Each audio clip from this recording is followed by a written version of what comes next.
اعوذ باللہ من الشیطان الرجیم، بسم اللہ الرحمن الرحیم۔ ناظرین، میرے عزیزوں، میرے دوستوں، کل گفتگو کر رہا تھا، جہاں گفتگو ختم ہوئی تھی وہ امیر المومنین علی بن ابی طالب صلی اللہ علیہ وسلم کی حدیث تھی، جس میں وہ جاہل کی معرفی کرا رہے تھے کہ جاہل کیسا ہوتا ہے، کیا کرتا ہے، جاہل کون ہے۔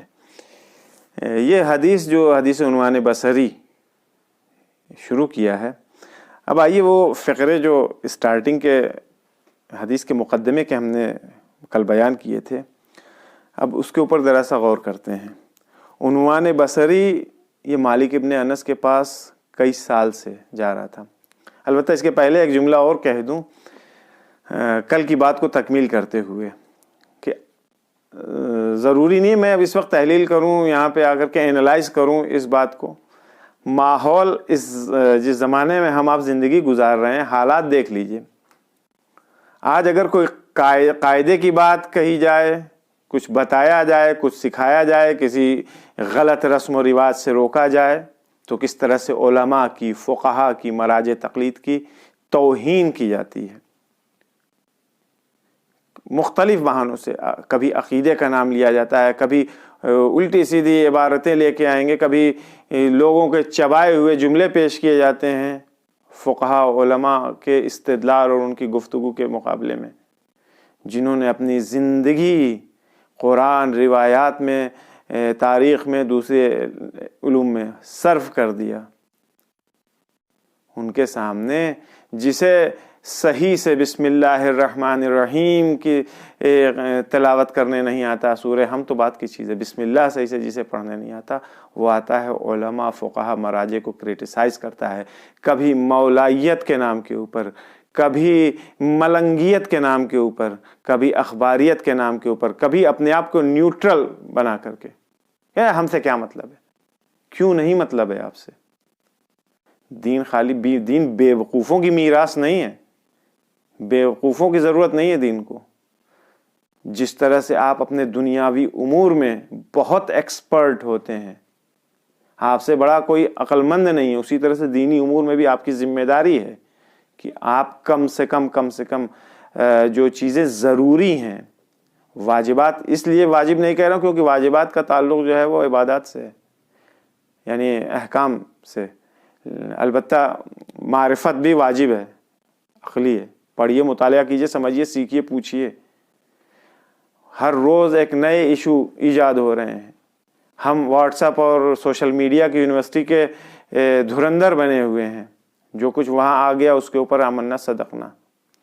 ابھی یہی کووڈ کے زمانے میں ماہ مبارکہ رمضان چل رہا ہے، ہر روز کچھ نہ کچھ مومنین میں سے، دوستوں میں سے، جاننے والے لوگ بھیج رہے ہیں۔ کبھی کوئی نقشہ بھیجا جا رہا ہے، کبھی کوئی نظر و نیاز کا فارمولہ بھیجا جا رہا ہے کہ امام کاظم علیہ السلام کی اس طرح سے نظر دلانی ہے، یہ نقشہ گھر میں رکھ لو اور دیکھ لو، کیا کر لو، کووڈ بھاگ جائے۔ بھائی کووڈ بیماری ہے، ایک وبا ہے۔ اپنے آپ کو یہی دیکھیے، عقل کے اوپر کیسے تالے پڑے رہتے ہیں۔ اگر انسان کے پاس علم ہو تو ان چیزوں کو سمجھے گا۔ آمنت باللہ، میں خدا کے اوپر ایمان رکھتا ہوں، اس کو 100 بار پڑھو گے تو کووڈ نہیں ہوگا۔ توکلت علی اللہ کہو گے 200 بار تو کووڈ نہیں ہوگا۔ کس بے وقوف نے کہہ دیا ہے؟ آپ خدا کے اوپر یقین رکھیے، بھروسہ کیجئے، خدا کے اوپر توکل کیجئے۔ جو آپ کو گائیڈ لائن جاری کی گئی ہے، جو پریکاشنز ہیں، جو حفاظت کے لیے کہا گیا، وہ آپ انجام دیجئے، بیماری آپ سے دور رہے گی۔ موت سے کوئی نہیں بھاگ سکا ہے، موت سے کسی کو فرار نہیں ہے۔ وہ امام کاظم علیہ السلام نظر دلائی جتنا نظر دلانا ہے، لیکن یہ کہاں سے مخصوص کر دیا ہے کہ اس طرح سے کرنا ہے، یہ کرنا ہے، یہ کرنا ہے، اس طرح سے کریں گے تو یہ ہو جائے گا؟ کہاں سے یہ ساری چیزیں نکل کے آ رہی ہیں؟ جس چیز کے لیے کہا گیا ہے، دعائیں موجود ہیں، صحیفہ سجادیہ ایک بار کھول کے دیکھیے، اس کے اندر دعائیں موجود ہیں بلاؤں سے محفوظ رکھنے کی، وبا سے محفوظ رہنے کی۔ صحیفہ سجادیہ کی 7ویں نمبر کی دعا پڑھیے اٹھا کر کے، کیوں نہیں پڑھتے ہیں آپ؟ حدیث کیسا ہے، زیارت عاشورہ ہے، قرآن مجید کی سورے ہیں، کیوں نہیں انہیں پڑھا جاتا ہے؟ کیونکہ ان میں ٹائم لگتا ہے پڑھنے میں۔ یہ 2 منٹ کا وہ نقشہ جیب میں رکھ لیں گے، کووڈ نہیں ہوگا۔ وہ فلاں نظر کر لیں گے تو ہم کو کووڈ۔ کہاں جاتی ہے عقل؟ ہم کیوں اتنے بے وقوف ہو جاتے ہیں؟ اسلام کو ایسے بیوقوفوں کو، خداوند عالم کو ایسے بیوقوفوں کی ضرورت نہیں. خداوند عالم نے انسانوں کو اپنا خلیفہ جانشین بنا کے خلق کیا تھا. جناب آدم کی اولاد ہیں یا نہیں ہیں ہم؟ جناب آدم یعنی ہمارے تمام انسانوں کے باپ، یہ جانشین خدا تھے، خلیفہ الہی تھے زمین کے اوپر. خلیفہ الہی کی اولادیں اس طرح سے ہوں، افسوس کا مقام ہے. علم علم علم علم حاصل کریں، کرٹیسائز کرنا بند کریں، غور و فکر کریں. تنقید اچھی چیز ہے، تنقید اگر اصلاحی ہو تو بہت اچھی چیز ہے، لیکن کسی کی توہین کرنا، کسی کو بے آبرو کرنا، کسی کو رسوا کرنا، یہ اچھی چیز نہیں ہے. اور اس سے یہ نہیں ہے کہ ہم صرف اپنے آپ کو بڑا حسین اور بڑا پاک صاف سمجھ، نہیں، ہماری صنف کے اندر بھی یہ بیماری بے انتہا ہے. ایک مولوی دوسرے مولوی کو برداشت نہیں کر سکتا، ایک روحانی دوسرے روحانی کو برداشت نہیں کر سکتا ہے، جیسے ہو اس کی ٹانگ کھینچنے کے لیے تیار رہتا ہے. یہ اچھی چیز نہیں. نستجیر باللہ، پروردگار محفوظ رکھے ان چیزوں سے.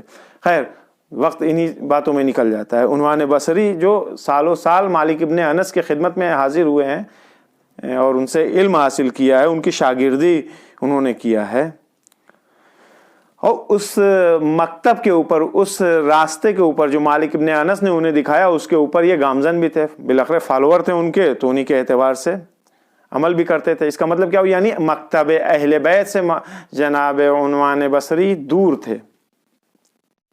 وہ عقیدے جو مالک کے تھے وہ ان کے عقیدے تھے، وہ عقیدہ جو اہل بیت اطہار علیہ السلام کا عقیدہ تھا وہ ان کا عقیدہ نہیں تھا. لیکن ان تمام چیزوں کے باوجود، چونکہ یہ آدمی علم دوست تھا، اس کو علم سے محبت تھی، جہالت سے نفرت تھی. بھائی مالک ابن انس اپنے زمانے کا مشہور عالم تھا، اس کے پاس ہی جاتے تھے. لیکن جب پتہ چلا کہ حضرت صادق آل محمد مدینے میں تشریف لا چکے ہیں، تب اس کے اندر پھر ایک بھوک پیاس علم کے سلسلے میں پھر اٹھی. اب اس نے سوچا کہ امام صادق علیہ السلام سے بھی مجھے حاصل کرنا ہے. کیا کہتا ہے جا کر کے امام سے تو کہا میں سالوں سال مالک کے سامنے میں نے زانوِ ادب طے کیا ہے، ان سے علم سیکھا ہے، بہت ساری چیزیں حاصل کیا، لیکن اب میں آپ کی طرف آ گیا ہوں، آپ سے میں علم حاصل کرنا چاہتا ہوں. امام نے بھی جواب دے دیا تھا اس کو. اچھا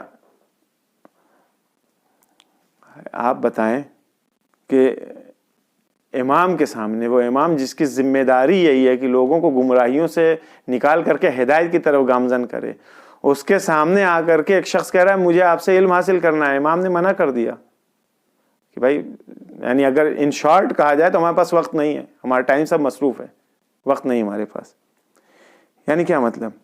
ابھی تک یہ اہل بیت اطہار سے دور تھا، اہل بیت اطہار تعلیمات اہل بیت اطہار سے دور تھا، خود اہل بیت اطہار سے دور تھا، لیکن اب آیا ہے محکم مضبوطی کے ساتھ اس حبل اللہ المتین کو پکڑنے کے لیے، اس اہل بیت اطہار کی مضبوط رسی کو پکڑنے کے لیے.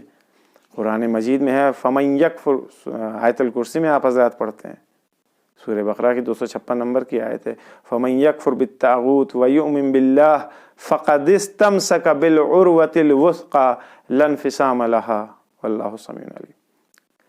یہ عروہ وثقی کیا ہے؟ عروہ وثقی میں سوچ رہا تھا کہ اس کا دیسی ترجمہ کیا کروں. غور کرتے کرتے ذہن میں آیا لفظ چولہا. گھروں میں چھتوں کے اوپر جو گول سی رنگ رہتی ہے جس کے اندر پنکھے ٹانگے جاتے ہیں یا کوئی دوسری چیز لٹکائی جاتی ہے، وہ کافی مضبوط ہوتا ہے. عروہ یعنی وہی چولہا جسے کہہ لیجیے، گرپ کہہ لیجیے، اور وثقی یعنی مضبوط. ایسی رنگ یا ایسی گرپ جو بہت مضبوط ہو. صحیح. امام صادق علیہ السلام نے ظاہری اعتبار سے عنوان بصری کو منع کر دیا تھا. یعنی امام خدا نخواستہ اپنے وظیفے سے بھاگ رہے تھے؟ نہیں. دیکھیے تربیت کیسے کی جاتی ہے، کیسے کسی کی اصلاح کی جاتی ہے، کیسے چنگاری لگائی جاتی ہے. البتہ چنگاری پازیٹیو چنگاری ہے. کسی کے اندر کسی چیز کی للک کیسے ایجاد کی جاتی ہے، اس کو کیسے تشنا کیا جاتا ہے. روایت ہے ایک، سن لیجئے، تفسیر نور الثقلین میں جلد 1 صفحہ 263۔ میں یہ بار بار اب حوالے اس لیے دے رہا ہوں کہ بعض برادران نے، بعض ساتھیوں نے کہا کہ آپ حدیث کا ایڈریس بھی بیان کر دیا کریں، بڑی مدد ملتی ہے اس سے۔ پیغمبر اسلام فرماتے ہیں صلی اللہ علیہ وآلہ وسلم، من احب ان یرکب سفینۃ النجات، اگر کوئی یہ چاہتا ہے کہ وہ کشتی نجات کے اوپر، سفینہ نجات کے اوپر سوار ہو جائے، وَيَتَمَسَّكَ بِالْعُرْوَةِ الْوُثْقَىٰ، اور اسی چلے کا گرپ جس کے بارے میں میں نے بیان کیا ہے، اس گرپ کو مضبوطی سے پکڑنا چاہتا ہے، وَيَعْتَصِمَ بِحَبْلِ اللَّهِ الْمَتِينِ، اور خداوند عالم کی رسی کو مضبوطی سے جکڑ کر کے پکڑنا چاہتا ہے، فَلْيُوَالِ عَلِيًّا بَعْدِي، فَلْيُوَالِ عَلِيًّا بَعْدِي، تو اس کو وہ کیا کرے، میرے بعد علی ابن ابی طالب علیہ الصلوۃ والسلام سے محبت کرے، وَلِيُعَادِ عَدُوَّهُ، اور ان کے دشمنوں کو اپنا دشمن رکھے، وَلِيُعْتِمَّ بِالْأَئِمَّةِ الْهُدَاةِ مِنْ وَلْدِهِ، اور ان کی نسل سے جو آنے والے ائمہ اطہار ہیں ان کی اقتداء کرے، ان کی پیروی کرے۔ اسی وجہ سے امام صادق علیہ الصلوۃ والسلام نے عنوان بصری کو جو منع کیا، یہ منع کرنا ان کا ایک ٹیکٹک تھی جس کے ذریعے وہ عنوان بصری کو بھی دیکھیے وہ کیا کرتے ہیں۔ امام نے کیا کہا کہ حکومت میرے پیچھے لگی ہوئی ہے، میرے پاس اس کے علاوہ میرے پاس وقت نہیں ہوتا ہے، دن بھر ہر گھنٹے کے لیے میرے پاس کچھ ذکر ہے، اوراد ہے، کیا کیا میں اس میں مشغول رہتا ہوں، تو جا کر کے مالک سے تم اپنا علم حاصل کر لو۔ یہ امام نے یہ جملہ کہہ دیا، یہ امام کے وظیفے کے جو ان کی ذمہ داری ہے، ڈیوٹی ہے امام کی، ظلمت سے، جہالت سے نکالنا، علم کی طرف لے آنا، تاریکی سے نکال کر نور کی طرف لے آنا، روشنی کی طرف لے آنا۔ یہ صرف اس لیے تھا کہ امام علیہ السلام ابھی تک یہ چونکہ اہل بیت اطہار سے دور رہا ہے، تو امام یہ چاہتے تھے کہ انڈائریکٹ وے میں اس کو اس بات کا احساس کرائے کہ تم اہل بیت اطہار سے ابھی تک متمسک نہیں تھے، جڑے نہیں تھے۔ اہل بیت اطہار کے معارف، ان کے علوم کو حاصل کرنے کے لیے تم کو اپنے اندر وہ کیپیسٹی ایجاد کرنی پڑے گی، وہ ظرفیت ایجاد کرنی پڑے گی تم کو، اس کے بعد تم کہیں اس علم کو حاصل کر سکتے ہو۔ لہذا امام نے اس کو راستہ دکھا دیا کہ بھائی ہمارے پاس وقت نہیں ہے۔ اس کا نتیجہ کیا ہوا؟ نتیجہ یہ ہوا کہ خود اس کے اندر، عنوان بصری کے اندر ایک انقلاب ایجاد ہوا۔